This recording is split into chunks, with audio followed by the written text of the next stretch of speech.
Good morning बच्चों।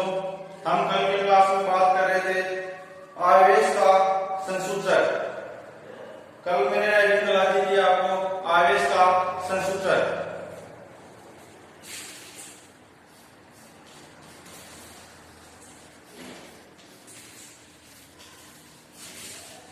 आवेश का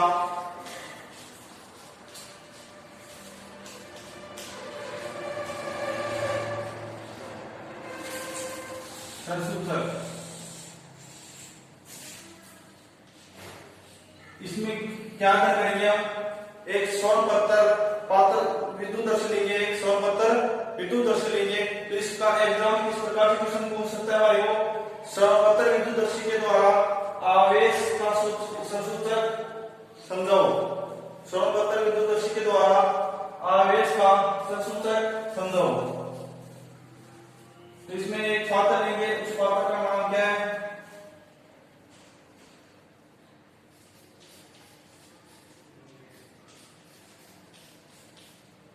स्वर्ण पत्थर विद्युतदर्शी।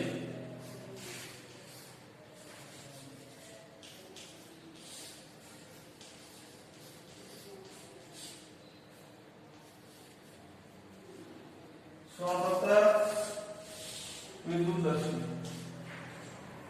ये पात्र लेंगे।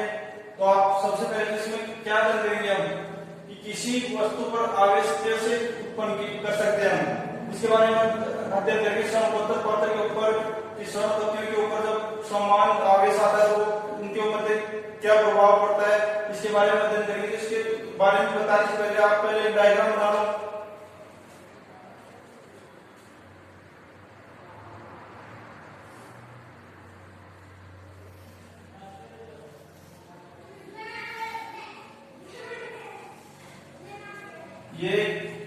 ये क्या ले लेते हैं? कांच का जार।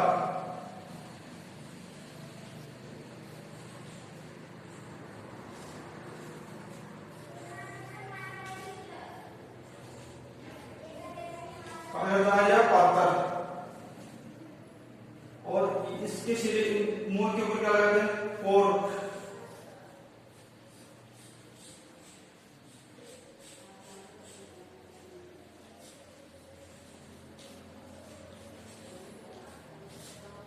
और लगा दिया।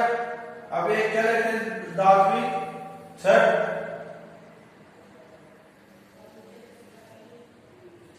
हमने इसके अंदर क्या रख दिया है? धात्विक छड़ रख दी। इसका नाम ये क्या है?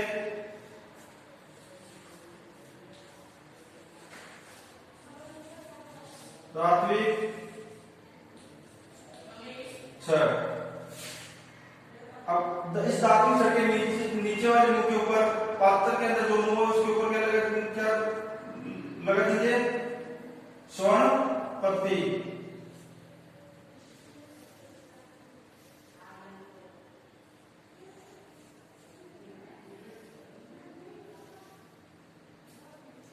नीचे वाले मुंह के ऊपर क्या लगी हुई है?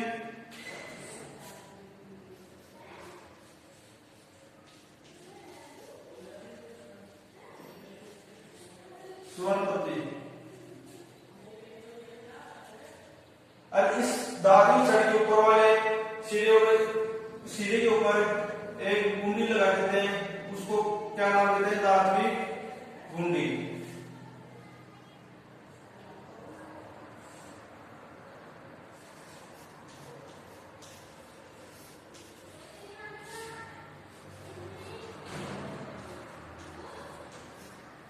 देखिए धात्विक गुंडी हमने क्या लिए? कांच का जार लिया, इसमें धात्विक छड़ रख दी और इसके ऊपर कांच के जार के ऊपर वाले सिरे पे कोर्क लगा दिया और इस धात्विक छड़ के ऊपर वाले सिरे के ऊपर लगा दिया हमने धात्विक गुंडी, और नीचे वाले सिरे के ऊपर जो पात्र के अंदर है उसके ऊपर क्या लगा दिया हमने? स्वर्ण पत्तियां। अब क्या करेंगे? इसमें क्या बता रहा है? जब किसी आवेशित छड़ को धात्विक कुंडली के संपर्क में लाया जाता है, जब किसी आवेशित छड़ को, ये क्या है? आवेशित छड़ है।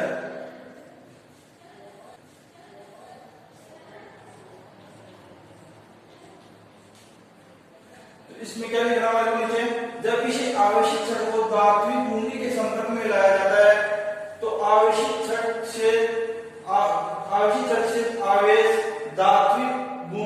धात्विक छड़ से होते हुए धात्विक पत्तियों के अंदर आ जाते हैं।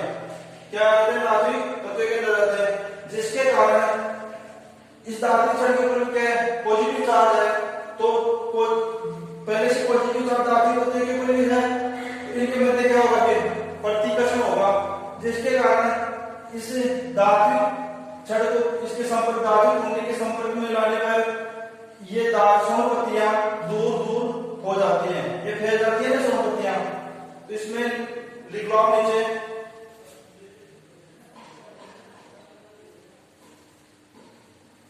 इसमें नीचे लिखो आप, ये एक सरल उपकरण है।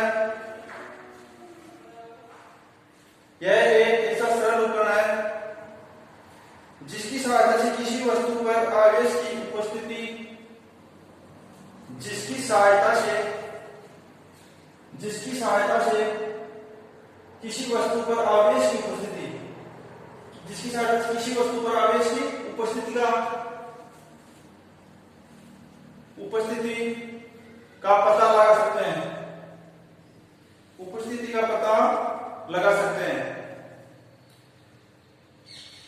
अब मैंने जो डायग्राम बनाया वो लिख दो नीचे भी। जब किसी आवेशित छड़ को धात्विक बूंदी के संपर्क में लाया जाता है तो आवेश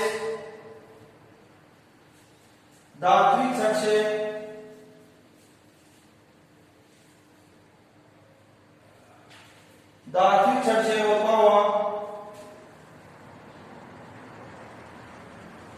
छड़ से होता हुआ कहां जाता है? स्वर्ण पत्तियों के ऊपर। धात्विक छड़ से होता हुआ स्वर्ण पत्तियों के ऊपर आ जाता है। कहां जाता है? स्वर्ण पत्तियों के ऊपर आ जाता है। अब इन पर क्या है? आवेश इसके ऊपर पहले से पॉजिटिव चार्ज था स्वर्ण पत्ती के ऊपर, तो आवेश समान होने के कारण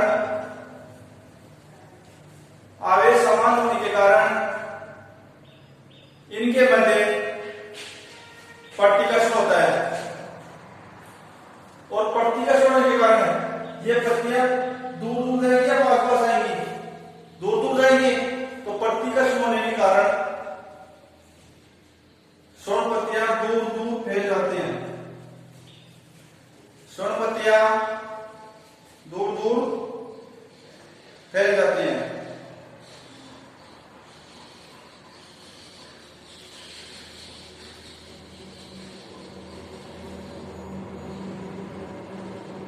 इनके ऊपर जो समान चार्ज था तब दूर फैल गई। यदि समान चार्ज नहीं मिला, अलग चार्ज एक के ऊपर दूसरा चार्ज रहता तो ये पत्तियां फैलती सिकुड़ जाती।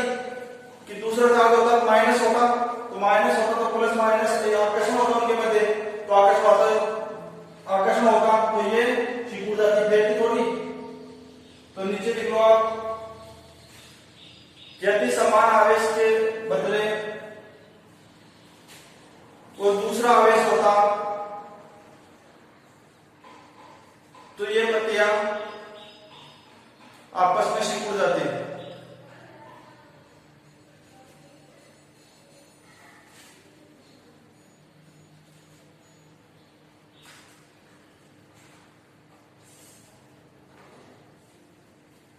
इसके बाद में मैं बताना वाला हूं स्वर्ण पत्र विद्युतदर्शी। इसमें क्वेश्चन पूछेगा स्वर्ण पत्र विद्युतदर्शी के द्वारा आवेश का संसूचक समझाओ। तो ये डायग्राम बनाना आपको, और जो मैंने आपको थ्योरी दिखाई है वो थ्योरी लिख लेनी इसके नीचे। थ्योरी में कुछ नहीं है, बस आपको डायग्राम बनाना आ गया, डायग्राम समझ में आएगा कि इसको किसके संपर्क में ला रहे हैं, तो नीचे थ्योरी लिख देनी है। इतना ही माना आपका।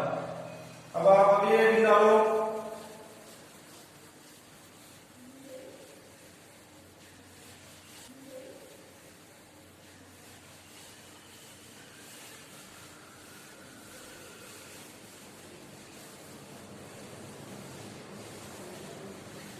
अभी चालक अचालक तथा अर्धचालक।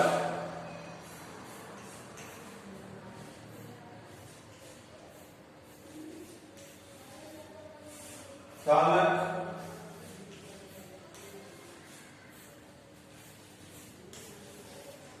अचालक तथा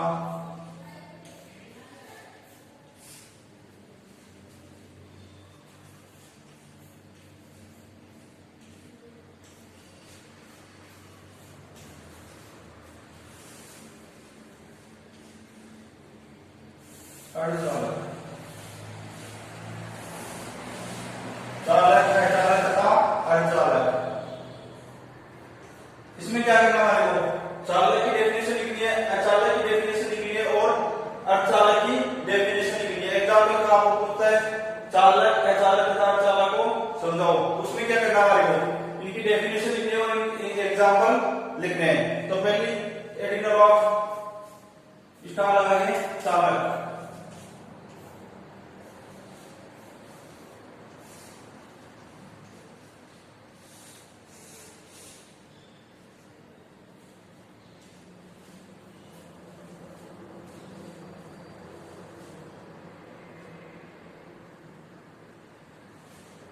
लगा जी पहले की चालक, इसमें लिखा वह पदार्थ जिसमें से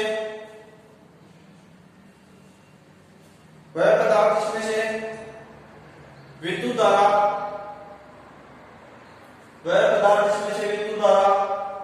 आसानी से प्रवाहित हो जाती है।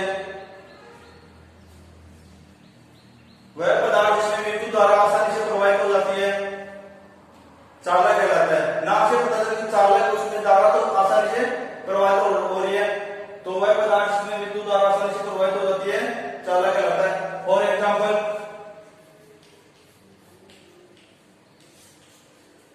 चांदी,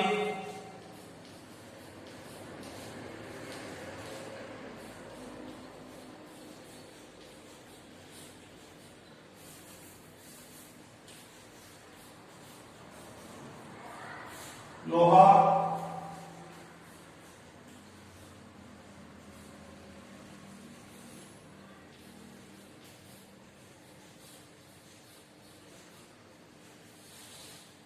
चांदी, लोहा, एल्यूमिनियम आदि।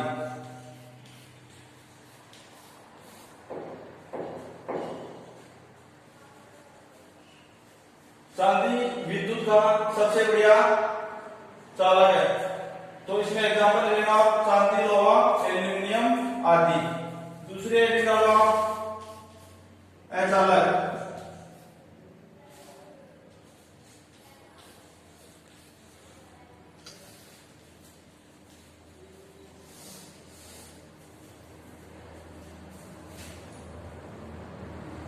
इसमें डेफिनेशन लिखो इसकी, वह पदार्थ जिसमें धारा का प्रवाह है, वह पदार्थ जिसमें विद्युत धारा का प्रवाह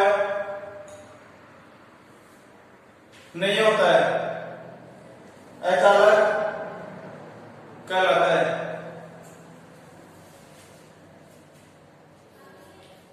फॉर एग्जाम्पल डेफिनेशन लिख ली, वह पदार्थ जिसमें विद्युत धारा का चालक नहीं होता है अचालक कहलाता है।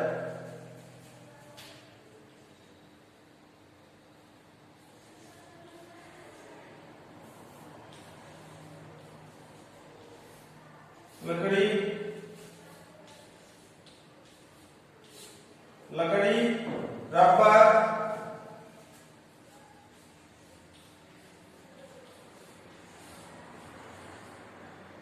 प्लास्टिक, मोम इत्यादि।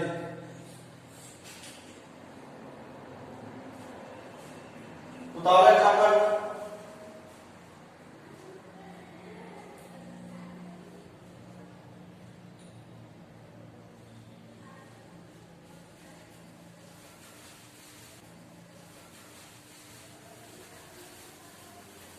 अगला पॉइंट डालो, चालक हो गया, अचालक हो गया, और अगला पॉइंट डालो अर्धचालक।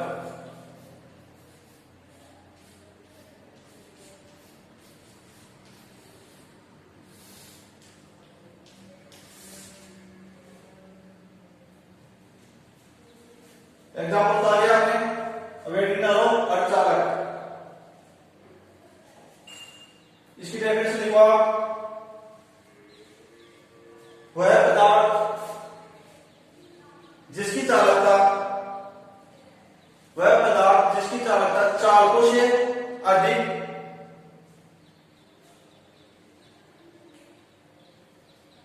सॉरी वह पदार्थ जिसकी चालकता चालकों से कम अचालकों से अधिक हो। वह पदार्थ जिसकी चालकता चालकों से कम तथा अचालकों से अधिक हो अर्धचालक कहलाता है। फॉर एग्जाम्पल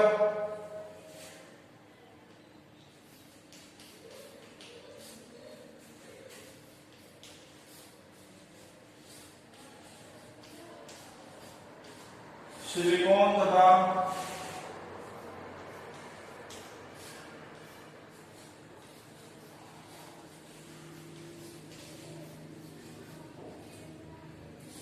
जर्मेनियम, सिलिकॉन तथा जर्मेनियम। एग्जाम्पल बताओ।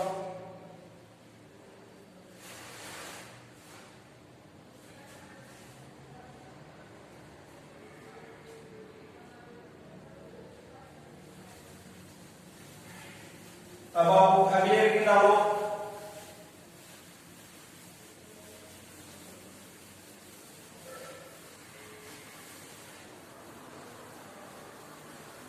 कूलॉम का नियम।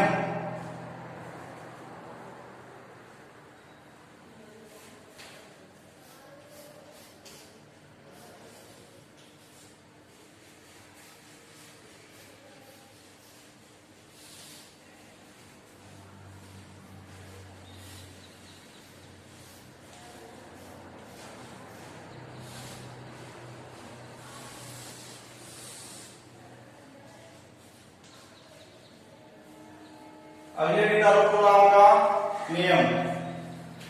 इसमें क्या होगा कूलॉम का नियम, पहले हमने आवेश के बारे में बहुत पढ़ा, अब क्या पढ़ेंगे हम कूलॉम के नियम के बारे में जानेंगे। कूलॉम का नियम क्या है? आवेशों के ऊपर ही कूलॉम का नियम लगाएंगे हम।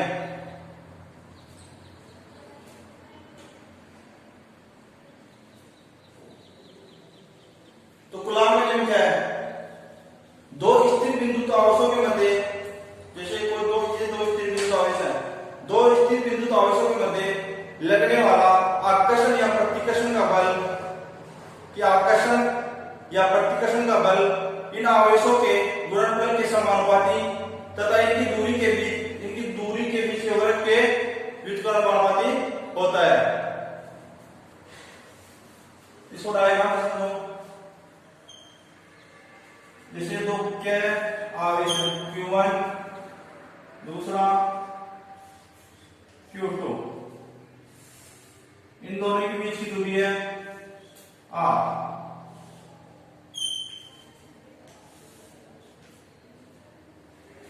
तो इस कूलॉम के नियम में इसकी डेफिनेशन क्या लिखनी है?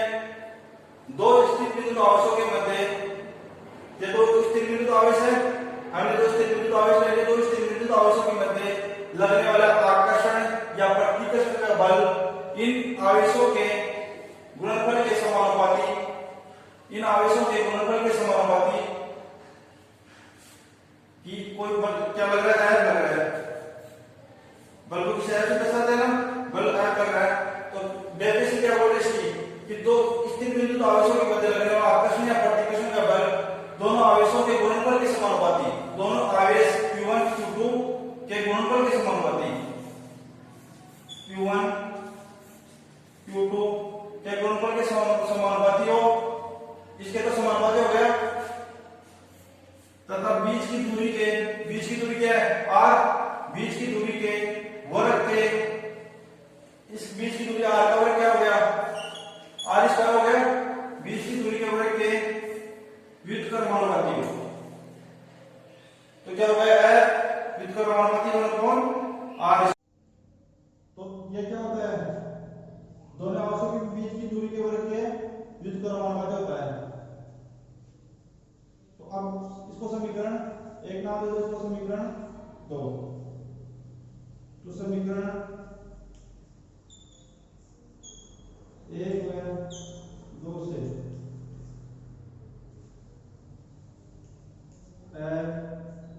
समानुपाती Q1 Q2 R स्क्वायर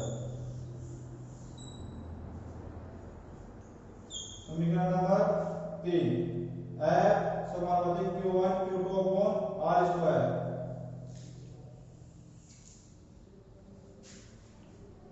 जब समानुपाती हटाएंगे तो क्या क्या आ जाएगा, एक के नियतांक लग जाएगा, वो नियतांक क्या है के Q1 Q2 upon R square. समीकरण नंबर 4 सब के कहां से आए, नियतांक के समानुपाती हटाया तो के नियतांक, जहां के एक नियतांक है तथा के का मान अलग अलग होता है। दोनों आवेशों के मध्य, इस दोनों आवेशों के मध्य जो माध्यम है उसके अंदर कौन सा माध्यम है उसके हिसाब से के का मान होगा। तो इसका के का मान हवा या निर्वात के लिए, हवा या निर्वात के लिए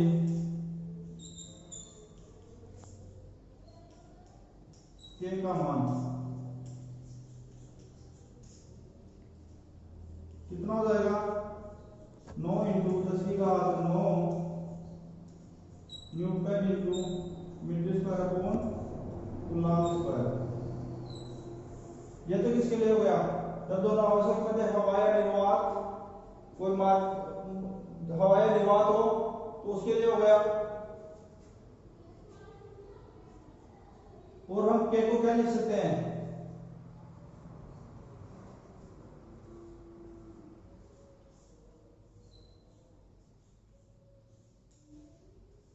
वन अपॉन 4 पाई एप्सिलॉन 0। के को हम क्या लिख सकते हैं, 1 अपॉन 4 पाई एप्सिलॉन 0। इतना होता है।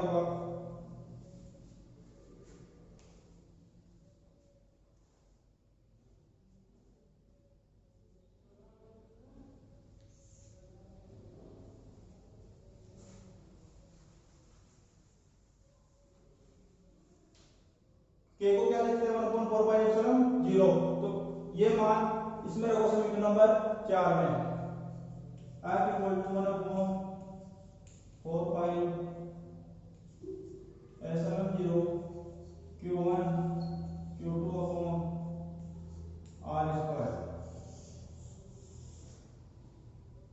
तो दोनों आवेशों ये क्या आ गया, प्रतिशत का बल क्या आ गया, 1/4 pi epsilon 0 Q1 Q2 upon R square.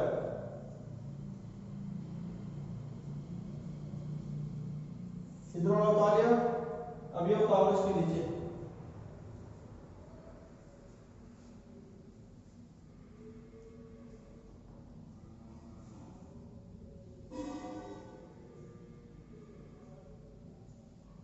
ये कहां से है, ये किसका मान है, के का मान है। तो के का मान से और क्या है, के का मान ये भी तो है ना, 9 इंटू 10 का 9। तो इसकी जगह पर ये भी लिख सकते हैं हम, F इक्वल टू 9 इंटू 10 की घात 9 Q1 Q2 upon R square. ये भी लिख सकते हैं। के का मान तो लिखा है हमने, के का मान यहाँ पर के का मान रखा है, यहाँ पर भी के का मान रखा है। ये तो है हवा निर्वात के लिए। अब बात करेंगे जब दोनों आवेशों के मध्य कोई परावर्तन, जैसे कोई कांच रखा हुआ है, यहां पर लिख लेना, जब दोनों आवेशों के मध्य कोई परावर्तन कांच आदि रखा हुआ हो तो के का मान क्या हो जाएगा, 1/4 पाई एप्सिलॉन 0 के क्या हो जाएगा, 1/4 पाई एप्सिलॉन के।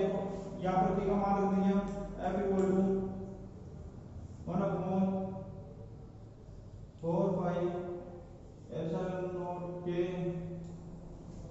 Q1 Q2 upon R square.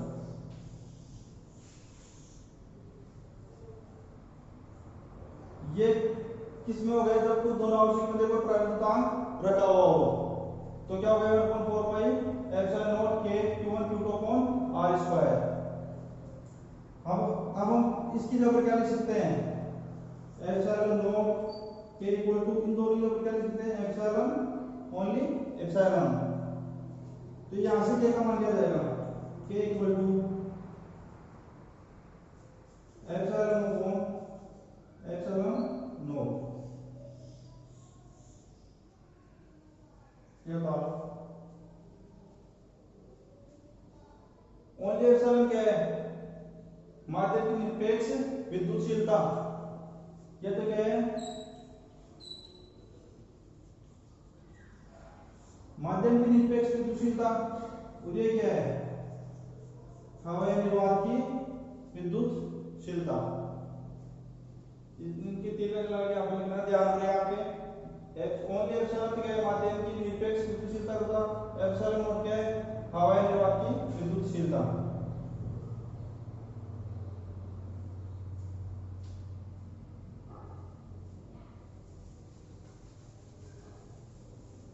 हमारा क्या हो गया कूलाम का नियम हो गया। एग्जाम में पूछ सकता आपको कूलाम का नियम लिखो तो क्या करना उसमें कूलाम के नियम की जो मैंने डेफिनेशन होता है वो लिख करनी है डायग्राम बनाना है और ये जो यहाँ पर जो लिखाई है मैंने आपको ये सारे लिख देने आपको डायग्राम बना के उसके नीचे डायग्राम बनाने से पहले जो जो जितना भी लिखा है उसको लिखने के बाद में ये शायद थ्योरी लिख देनी है उसके नीचे। अब आगे लिखो आप हेडिंग डालो एप्सिलॉन नॉट का मान तथा मात्रक एप्सिलॉन नॉट का मान तथा मात्रक।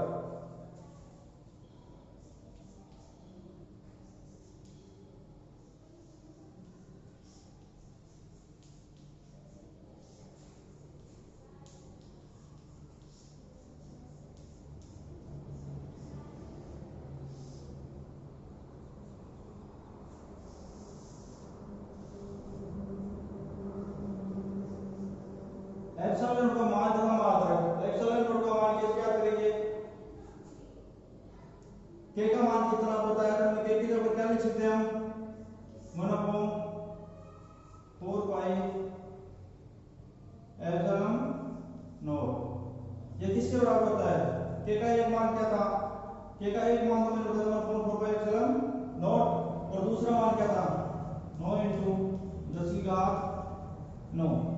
तो इसी से हम क्या करेंगे एप्सिलॉन नॉट का मान ज्ञात करेंगे।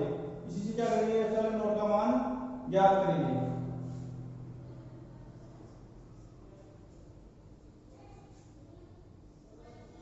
नौ इंटू 10⁹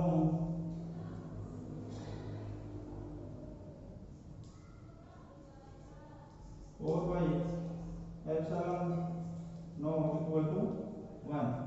ये किसके बराबर हो गया 1 के कैसे हो ये बटे में था 4 पाई एप्सिलॉन नॉट तो इसके गुणा में चला जाएगा तो इसके गुणा में आ गया 9 × 10⁹ 9 × 4 pi epsilon naught equal to 1। अब यहां से क्या करेंगे हम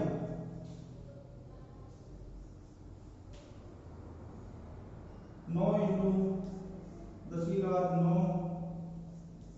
इस यहां से किसको एक बटे के नीचे लेके चले जाएंगे हम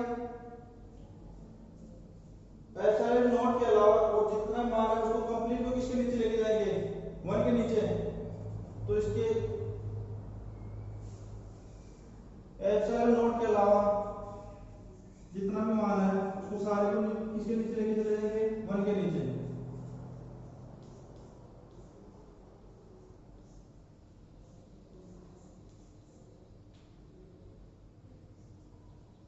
क्या क्या epsilon naught equal to 1/9 × 10⁹ 9 × 4 pi.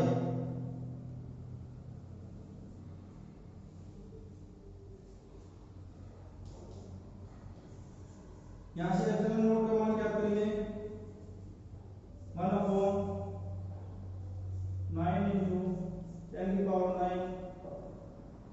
into 4 पाई का मान कितना होता है 3.14 या 22.7 आपने मैंने पढ़ा होगा 3 पाई का मान कितना होता है 3.14 कितना होता है 3.14।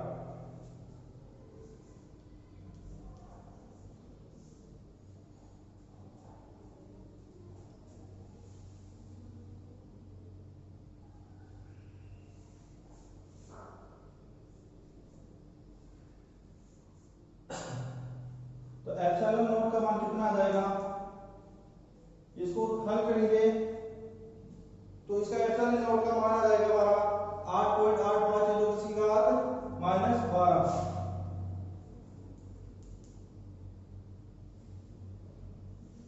8.85 × 10⁻12 मात्रा क्या आ जाएगा coulomb square upon newton into metre square. Epsilon naught का मान तो क्या आ गया 8.85 × 10⁻12 तो मान तो क्या आ गया 8.85 × 10⁻12 और मात्रा क्या आ गया इसका coulomb square upon newton into metre square. उतारो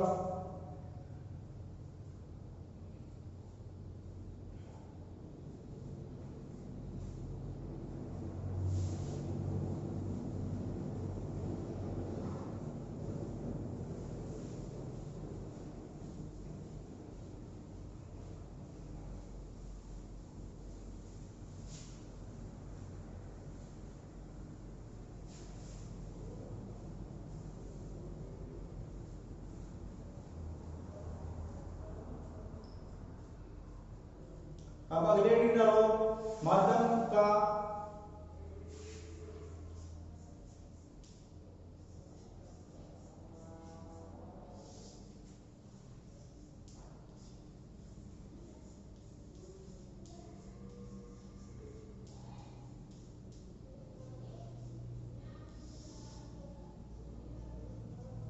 माध्यम का पराविद्युतांक। अब ये बिंदु को माध्यम का पराविद्युतांक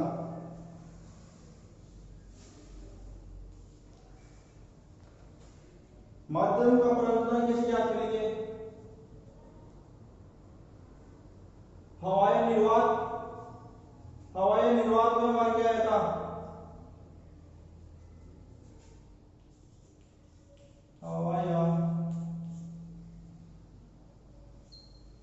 जब दोनों आपसी मध्य हवाई या निर्वात था या कोई माध्यम नहीं लगा हुआ था उसमें क्या है तुम्हारे मान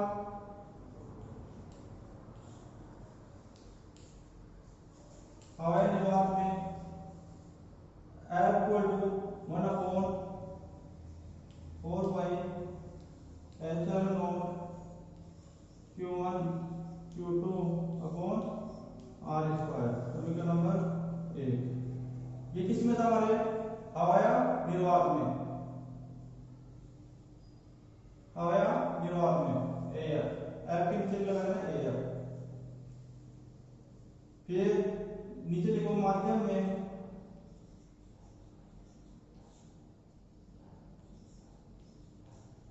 ये तो किसमें आ गया था हमारे हवाया निर्वात में।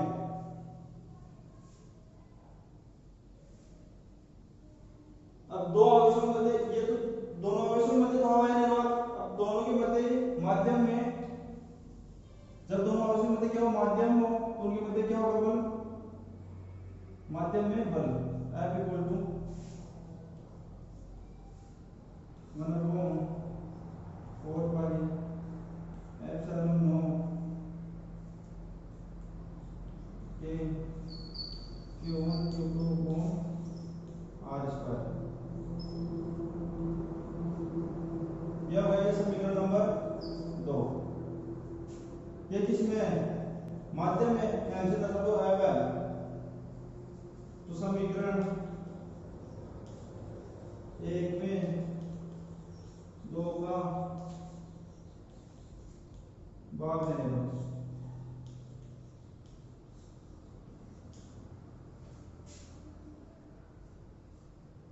F अपॉन माध्यम में बल क्या आ गया ये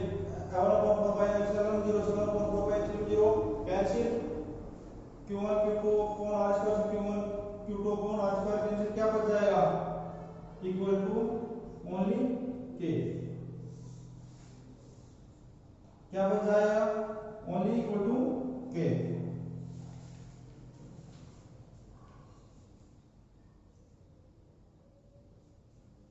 ये उतारो।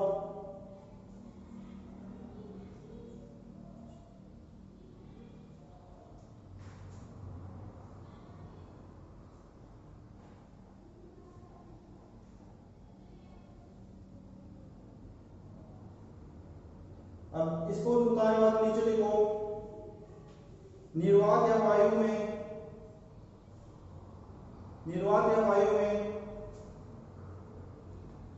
एक निश्चित दूरी पर रखे दो बिंदुवत आवेशों के बीच लगने वाला बल उतनी ही दूरी पर माध्यम में रखे, सेम दूरी होगी उनके मध्य, दोनों आवेशों के मध्य सेम दूरी होगी, उतनी ही दूरी पर रखे दोनों आवेशों के मध्य माध्यम में रखे दो बिंदु आवेशों के बीच लगने वाले बल का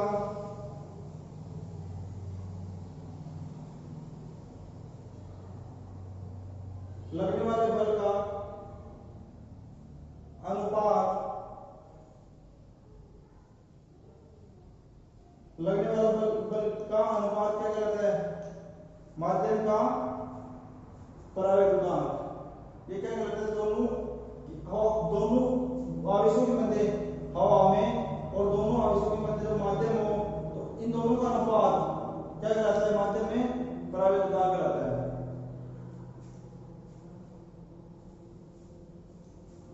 हो गया।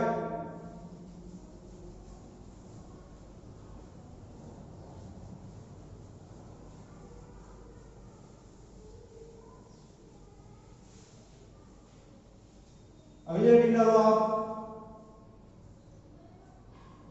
कूलाम के नियम का सदिश निरूपण। कूलाम के नियम का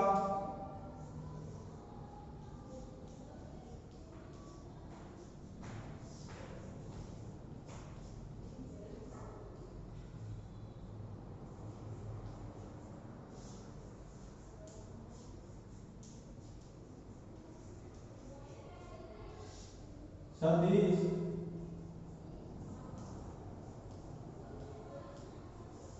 निरूपण।